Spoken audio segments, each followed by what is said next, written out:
By the mid-1170s, King Henry II of England appeared to be surrounded by enemies on all sides. His sons had gone into open rebellion against him, which had come about through the encouragement of both his rival in France, King Louis VII, and Henry's own queen, Eleanor of Aquitaine, the mother of his sons. To complicate matters even further for Henry, another of England's age-old rivals, the Scots, were also causing mischief. Their king, William I, the Lion, had his eyes set on territory in the north of England, as previous Scottish kings had also done.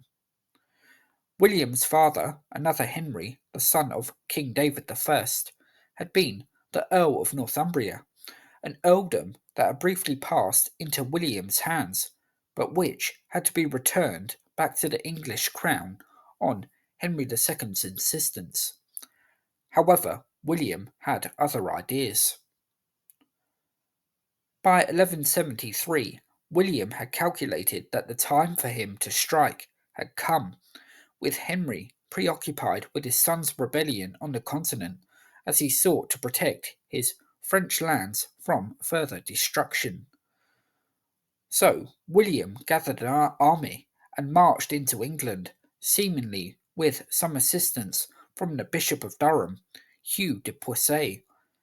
Bishop Hugh made William's progress all the more smooth by granting him safe passage through Durham as the Scots penetrated deeper and deeper into English land.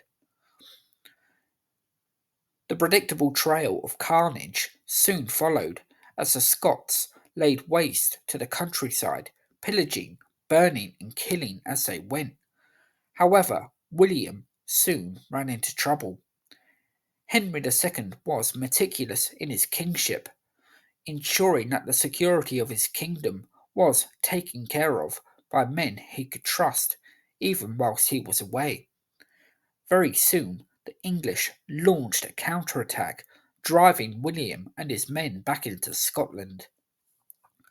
Not content with the Scottish retreat, the English launched a devastating raid of their own on Scotland, forcing King William to sue for peace. His plan had been stalled, but William would try again.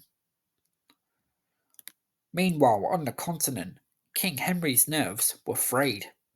One night he was disturbed by a messenger who came bearing news. The messenger's name was Brian, and he was in the service of a northern sheriff named Ranulph de Glanville. Brian had travelled far, desperate to inform the king of the dramatic events in northern England, barely stopping for days on end for food, drink, or rest, in like manner as Henry II himself would have done. Henry had been expecting such, despite his other preoccupations. "What news do you bring?" the king pressed Brian.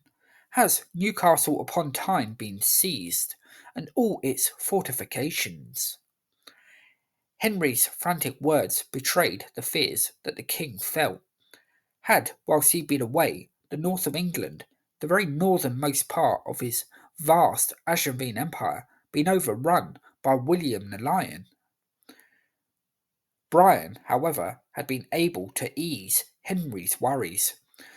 William the Lion had been taken prisoner near Alnwick by Ranulph de Glanville and a small group of knights which had caught the Scottish king unawares. William had been taken after a brief skirmish. Henry could barely believe his ears, and it took further messengers sent by the Archbishop of York, Roger de Pont l'Evêque, to confirm Brian's story. Ranulph, the man responsible for William's capture, had somewhat of a checkered career, and he fell from grace in the early days of the reign of Richard I, Henry's successor, although Ranulph did join Richard on the Third Crusade, where he would die. For William the Lion, his capture meant he had to come to terms with the English, signing a peace treaty in order to secure his release, and he would later swear loyalty to Henry at York.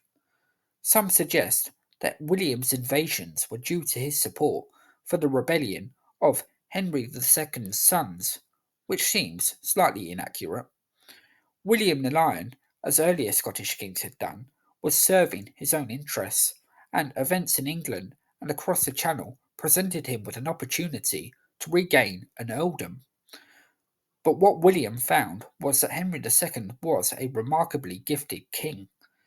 Even if he was unable to keep his sons happy, legitimate sons anyway, an illegitimate son, Geoffrey, who would later become Archbishop of York, served his father well in the Civil War, and he would be present at Henry II's death in 1189. Henry had won the loyalty of his nobility. With his back turned, the security and peace of England had been maintained.